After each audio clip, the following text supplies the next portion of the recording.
Wow. Gặp lần đầu mà đôi mình quay quay. Anh ơi anh à, anh có bùa gì mà lại làm em kêu vậy? Baby baby, em nói từ đầu baby can you say?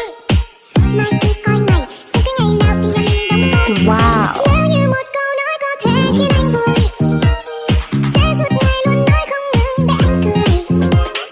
Nếu em làm như thế trong em có hâm không? Đi đi đi lắm nhưng đêm vô nhà thương, đêm nay vô nhà thương, đêm nay vô nhà anh biết thương.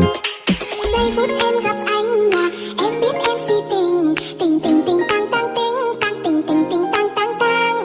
Giây phút em gặp anh là em biết em si tình, tình tình tình tan tan tình, tan tình mình tình tan tan tan tình.